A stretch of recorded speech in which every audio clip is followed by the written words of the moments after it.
नमस्कार दोस्तों, मेरा नाम है आकाश और आप सभी का एक बार फिर से मेरे YouTube channel A to Z study में बहुत बहुत स्वागत है। तो आज की क्लास में मैं आपको इंडियन पॉलिटी का पार्ट 4 पढ़ाना शुरू कर दूंगा। इससे पहले वाले क्लास में हम लोगों ने पार्ट 3 खत्म कर लिया था। चलिए हम लोग एक बार फिर से पार्ट 1 से लेके पार्ट 3 तक पार्ट वाइज रिवाइज कर लेते हैं। तो देखिए, सबसे पहले देश बसेगा। देश बसेगा से मतलब है कि सबसे पहले आएगा हमारा पार्ट 1, जिसमें हमारा यूनियन टेरिटरी और स्टेट है, और ये है आर्टिकल 1 से लेके आर्टिकल 4 तक। अब देश बस गया तो देश में अब रहने वाले देशवासी भी आएंगे। तो ये आएगा हमारा पार्ट 2 में, जो कि है सिटीजनशिप राइट, और ये है हमारा आर्टिकल 5 से लेके आर्टिकल 11 तक।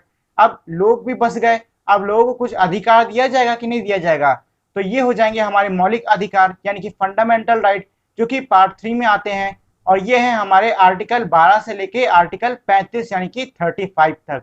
और आज की क्लास में हम लोग पार्ट 4 को पढ़ना शुरू कर देंगे।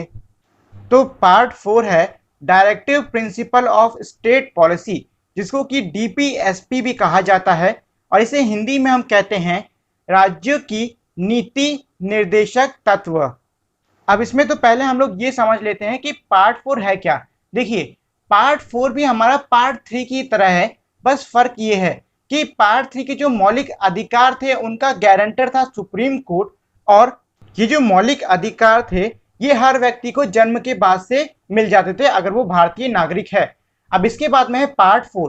पार्ट 4 में भी हमारे ऐसे ही कुछ लॉज हैं, मतलब कानून है, लेकिन ये जो कानून है इनका कोई गारंटर नहीं है, और ये स्टेट पर है। मतलब ये है कि अगर स्टेट किसी जगह पे इन कानूनों को देना चाहता है तो वो देगा, अगर नहीं दे पा रहा है तो नहीं देगा। फिलहाल यह है कि उस पर कोई प्रेशर नहीं डाल सकता, कोई जबरदस्ती नहीं कर सकता कि नहीं आपको ये कानून देने पड़ेंगे तो देने पड़ेंगे। तो ये है हमारा पार्ट 4। तो ये तो हो गया पार्ट 4 का थोड़ा सा बेसिक इंट्रो।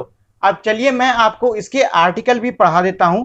तो इसमें सबसे पहला आर्टिकल है आर्टिकल नंबर 36। आर्टिकल नंबर 36 में स्टेट की डेफिनेशन दी हुई है, और ये जो डेफिनेशन है ये हमारे आर्टिकल 12 की डेफिनेशन से एकदम मिलती जुलती है।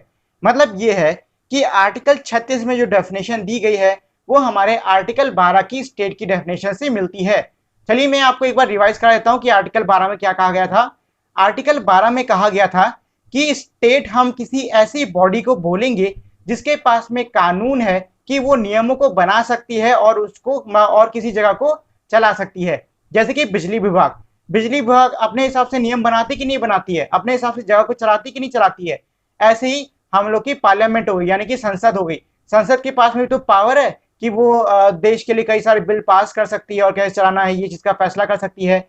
ऐसे ही हमारी देश की गवर्नमेंट यानी इंडियन गवर्नमेंट, इंडियन गवर्नमेंट के पास में तो पावर है कि वो जैसे चाहे वैसे इंडिया को चला सकती है और उसके नियम कानून बना सकती है।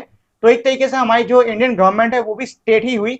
मतलब ये है कि स्टेट हम ऐसी बॉडीज को कहते थे जिनके पास में पावर है कि वो अपने हिसाब से नियम कानून बना सकते हैं और उनको चला सकते हैं।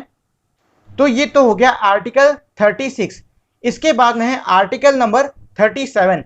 आर्टिकल नंबर 37 ये कहता है कि इस पार्ट में जो भी प्रोविजन दिए गए हैं उसे किसी भी कोर्ट द्वारा इन्फोर्स नहीं किया जाएगा।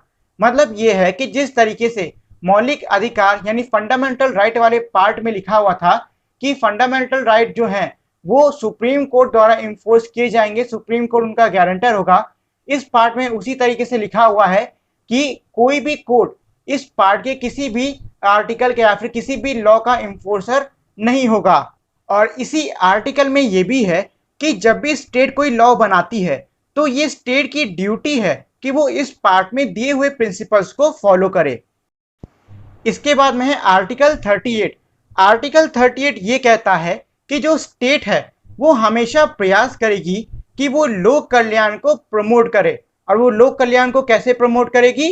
वो करेगी प्रत्येक व्यक्ति के सोशल जस्टिस यानी कि सामाजिक न्याय, इकोनॉमिक जस्टिस यानी कि आर्थिक न्याय, और पॉलिटिकल जस्टिस यानी कि राजनीतिक न्याय को संरक्षण प्रदान करके। इसी आर्टिकल का क्लॉज 2 ये कहता है कि स्टेट को हमेशा प्रयास करना चाहिए कि वो लोगों की आय, लोगों की स्टेटस, उनको क्या क्या सुविधाएं मुहैया कराई जा रही हैं और साथ ही में उनको कितने मौके मिल रहे हैं, इसमें जितना हो सकता है उतना जो इनइक्वालिटी है उसको कम करे। तो आज के लिए इतना ही, और अगर आप लोगों ने अब तक मेरी इस वीडियो को लाइक, शेयर और मेरे चैनल को सब्सक्राइब नहीं किया है तो इस वीडियो को लाइक कर दें, शेयर कर दें और साथ ही मेरे चैनल को सब्सक्राइब कर दें। तो इसी के साथ में हमारी आज की वीडियो यहीं पे खत्म होती है। मिलते हैं हम लोग अपनी अगली वीडियो में, तब तक के लिए नमस्कार।